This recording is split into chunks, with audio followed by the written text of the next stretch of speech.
Décès ce vendredi à Kinshasa du directeur général de la radio-télévision nationale congolaise, RTNC, Ernest Kabila, de suite d'une courte maladie. 2 changeurs de monnaie ont été violemment assassinés dans la soirée d'hier jeudi à Lubumbashi, dans le Katanga, par des personnes non autrement identifiées. Aux États-Unis, 99 personnes disparues après l'écroulement partiel d'un immeuble de 12 étages près de Miami dans la nuit de mercredi à jeudi. Joe Biden a déclaré que l'État fédéral va assister les opérations de secours et de relogement d'urgence des rescapés. Bonjour à tous et merci de nous retrouver sur Télé 50. Ernest Kabila, directeur général de la radio-télévision nationale congolaise, est décédé dans la nuit du jeudi à vendredi 25 juin à Kinshasa, à HG Hospitals, après avoir passé plusieurs jours dans la maladie. La nouvelle de son décès a été livrée par la chaîne nationale. Félix Tshisekedi rencontre Paul Kagame ce vendredi à Gisenyi avant l'étape de Goma prévue ce samedi. Les 2 chefs d'État visiteront la ville de Rubavu pour évaluer les dégâts causés par les récents tremblements de terre qui ont suivi l'éruption volcanique du Nyiragongo. Cette rencontre prévoit également la signature de plusieurs accords bilatéraux entre les 2 chefs d'État, notamment avec l'intégration de la RDC à la communauté des États de l'Afrique de l'Est. Le même ballet diplomatique va se poursuivre samedi du côté de la RDC. Autre rencontre entre le Premier ministre et le premier président du Conseil d'État. Ensemble, ils ont discuté sur le projet de construction d'un nouveau palais de justice pour la justice administrative à Kinshasa. En présence de la directrice de cabinet adjointe du chef de l'État en charge des questions juridiques, politiques et diplomatiques, Nicole Boachantumba, du ministre de l'Urbanisme et de l'Habitat, Pius Mwabilou, et du gouverneur de la Banque centrale du Congo, Théogracias Mutombo, le premier ministre Jean-Michel Samaloukonde et le premier président du Conseil d'État Vundo Tepemako ont de manière apprivoisée examiné le projet de construction de nouveaux palais de justice devant abriter les juridictions de l'ordre administratif. Le Conseil d'État a sollicité de la part du président de la République, Félix Tshisekedi, de mettre en place un nouveau palais de justice. Et le président de la République a autorisé, avec l'appui de son cabinet, tout a été fait à notre niveau, presque tout. Il reste encore certains points, 3 points sur lesquels on devait trouver une solution. Et le Premier ministre nous a accepté. Le site choisi pour la construction de ce nouveau palais de justice est le terrain de l'ancien cimetière de Kasavubu. Il y sera érigé un immeuble de 7 étages. Juste après, le Premier ministre a échangé avec le directeur général de l'entreprise Huawei, Alex Chou, venu lui présenter le plan stratégique de son entreprise en République démocratique du Congo. On a échangé avec son Excellence, on a lu introduire la stratégie de Huawei, notre plan stratégique à Huawei et qu'est-ce qu'on a fait pendant les ans qu'on a travaillé ici depuis longtemps. Donc aujourd'hui, on a concentré sur le domaine de stratégie. Et pour certains projets, donc ça, on va clarifier après. Sous un autre chapitre, le chef du gouvernement et la délégation du comité de coordination ont évoqué les élections, la relance économique et sociale. Pour les laïcs catholiques, le gouvernement devrait relever 3 défis. L'action des laïcs catholiques congolais n'est pas loin de la dernière déclaration des évêques réunis au sein de la SENCO. 2 changeurs de monnaie ont été violemment assassinés dans la soirée d'hier jeudi à Lubumbashi, dans le Katanga, par des personnes non autrement identifiées. D'après plusieurs témoins, les faits se sont déroulés vers 19h à l'angle des avenues Biaï, au coin de l'église, dans la commune de Lubumbashi, non loin des cités des universités. Encore un incendie dans la commune rurale de Kasongo à Maniema. À ce jour, on peut compter plus de 80 maisons brûlées. Des victimes passent nuit à la Belle Étoile, cela avec plusieurs conséquences de paludisme, notamment chez les femmes et les enfants de 0 à 5 ans. En santé, lutte contre la malaria dans la province de l'Ituri, le lieutenant-général Johnny Lubuya, gouverneur, a lancé officiellement la campagne de distribution gratuite de moustiquaires imprégnés d'insecticides dans sa juridiction. L'autorité provinciale a rassuré quant aux dispositions sécuritaires prises pour faciliter cette opération. Selon le chef de division provinciale de la santé, environ 2 millions de ménages sont attendus dans 36 zones de santé qui comptent l'Ituri pour cette distribution qui se fera de porte à porte par l'ONG IMA.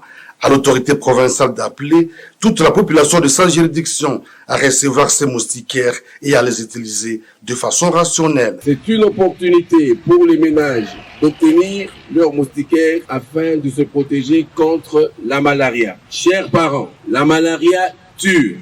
Dès que vous êtes servis, aérez votre moustiquaire à l'ombre pendant 24 heures. Installez-la sur votre couche ou lit et dormez chaque nuit sous la dite moustiquaire pour vous protéger contre les piqûres de moustiques qui transmettent la malaria. S'agissant de zones encore affectées par les troubles, le lieutenant-général Loubouen Kachoma Johnny rassure que toutes les dispositions ont été prises pour faciliter le déroulement de cette campagne. J'ai instruit la police d'être toujours présente et d'accompagner toutes les équipes et être dans les milieux qui sont insécurisés, de sorte que et le trinôme qui va descendre dans les quartiers soit sécurisé et même les moustiquaires imprégnés elles-mêmes soient sécurisées.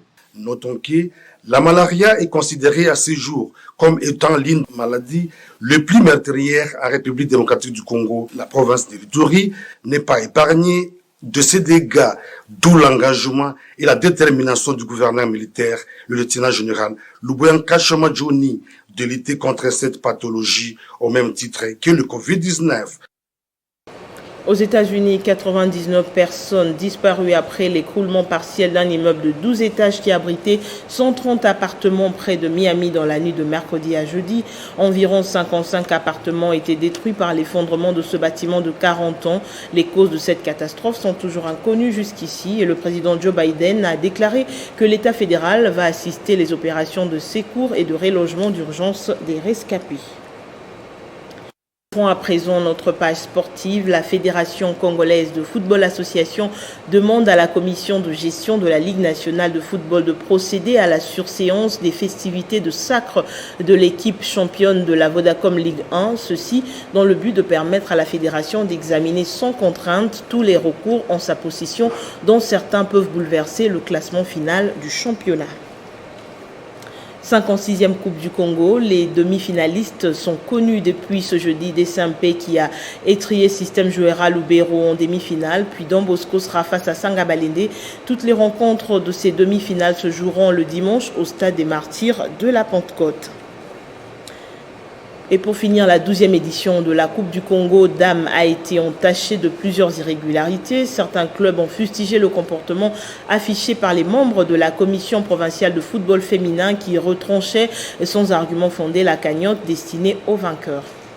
5 jours après la finale qui a opposé le football club féminin à Mani, à Bikira, le président des Immaculés est monté au créneau pour fustiger les mauvais arbitrages qui a complètement déboussolé ces joueuses qui étaient déterminées à gagner le sacre. Et c'est une finale qui s'est jouée dans une insécurité tout azimut. Tout azimut parce qu'en interne, il y a eu l'arbitrage. On vous amène un arbitre assistant qu'on appelle international et un assistant peut-être titulaire. Le football féminin a toujours des arbitres féminins. Pourquoi on ne les a pas utilisés? On les a utilisés pendant tous les parcours du championnat et pourquoi pas à la fin, on les a chassés, on nous amène les hommes. C'était une histoire montée de toutes pièces. Et vous avez constaté que cet arbitre a infligé des cartons à tout le monde. Même notre meilleure joueuse qui on a infligé un carton rouge, elle n'était même pas, auteur de cette faute. La cagnotte, destinée à l'équipe championne, vice-championne et 3e, a été dégrenée par certains membres de la commission provinciale de football féminin sans raison valable, estime Trudon Kassesso. Les 3 000 $, les 5 000 $ que le ministre a vus là, ce n'est pas ce que les équipes ont reçu. On a retenu soi-disant non. Une pratique fétichiste, je ne sais pas si c'est légal.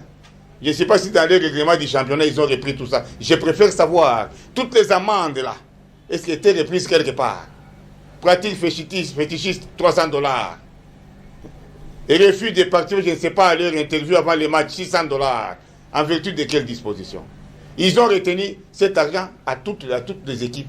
Le 20 Cyril Folléboire dit-on, le Daring Club Motema Pembe Bikira a tourné le regard vers la saison qui pointe à l'horizon. Ce jeudi, le club a lancé officiellement son recrutement afin de bien préparer le prochain championnat. On passe au rappel des principaux titres.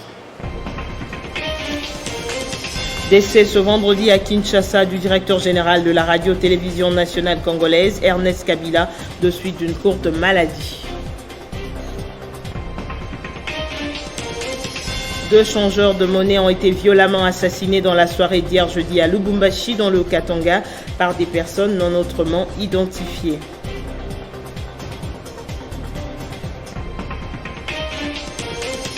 Aux États-Unis, 99 personnes disparues après l'écroulement partiel d'un immeuble de 12 étages près de Miami dans la nuit de mercredi à jeudi.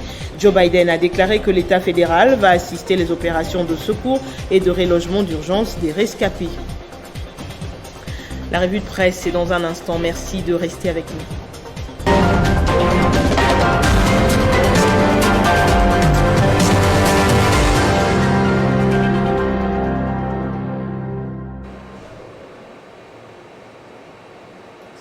RDC Rwanda, tête-à-tête Félix Tshisekedi et Paul Kagame. Nous irons également en Côte d'Ivoire pour parler de Guillaume Soro. Ses avocats promettent des nouvelles actions et nous allons finir avec un insolite. C'est avec Jenny Kayembe que ça se passe, le tour d'horizon de ce vendredi de l'autre côté du plateau. Bonjour et bienvenue Jenny. Bonjour Amina Bayombo, bonjour à tous. RDC Rwanda, Félix Tshisekedi rencontre Paul Kagame ce vendredi à Gisenyi avant l'étape de Goma prévue, donc ce samedi. Effectivement, c'est dans le cadre d'une visite de travail, essentiellement axée sur l'évaluation des dégâts causés par les récents tremblements de terre qui ont suivi l'éruption volcanique du Nyiragongo, rapporte casinfo.ca. Outre cette question de la catastrophe naturelle, ils vont également évoquer des questions sécuritaires, économiques. Pour ne citer que cela, ce tête-à-tête sera prolongé par un autre échange bilatéral, élargi cette fois-ci à leurs collaborateurs. Ce nouvel épisode se tiendra demain samedi à Goma, Amina Bayombo. Depuis qu'il séjourne dans cette partie du pays, le chef de l'État accroît les discussions pour l'intégration de la RDC dans les organisations sous-régionales, rappelle ce site. La rencontre avec Paul Kagame intervient 2 semaines après celle entre Yoweri Museveni, ajoute les sites. Les médias ne sont pas conviés et aucune conférence de presse n'est prévue. Complète actualité.cd. Les 2 hommes vont travailler sur l'amélioration de rapports entre leurs 2 pays. C'est dans la ville congolaise qu'une conférence de presse est annoncée. Les avocats de Guillaume Soro promettent des nouvelles actions contre l'État ivoirien. Oui, Guillaume Soro a été condamné à la prison à perpétuité par les tribunaux criminels d'Abidjan pour atteinte à l'autorité de l'État. Insatisfaits de la décision de cette instance judiciaire, ses avocats ont promis de contester les verdicts. Ce dernier prévoit de déposer des compléments des plaintes devant les juridictions internationales, rapporte Radio France Internationale. Déjà, celles-ci ont donné raison 2 fois à Guillaume Soro l'an dernier, demandant ainsi l'arrêt des poursuites judiciaires contre lui. Guillaume Soro est considéré actuellement comme un véritable ennemi des autorités de son pays. L'ancien Premier ministre ivoirien était condamné en avril 2020 à 20 ans de prison en Côte d'Ivoire pour détournement des deniers publics et blanchiment des capitaux, rappelle les sites. Ce dernier fait également suite d'une plainte à Paris pour assassinat, torture et crimes de guerre. Amina, cette condamnation laisse ses proches sous les chocs et l'émotion. C'est injuste, il ne mérite pas cela, disent ses proches repris par BBC.com. Pour eux, ce n'est pas un procès, mais plutôt un règlement de compte. On va terminer avec cet insolite que nous allons ensemble découvrir. Il s'agit d'un spectaculaire accident de karting, donc une petite voiture monoplace à 4 roues équipée d'un moteur de petite cylindrée que conduisait un petit garçon. Ce dernier a été projeté dans les airs après avoir heurté une glissière de sécurité sur un circuit de course. Pour son imprudence, Amina Bayombo, la scène s'est produite à Madrid, en Espagne. Le jeune homme est miraculeusement réparti avec une fracture du bras. Merci beaucoup Jenny Kayembe pour votre revue de presse. Merci à vous autant. Merci à tous de votre attention. L'actualité continue sur Télé 50. À très bientôt.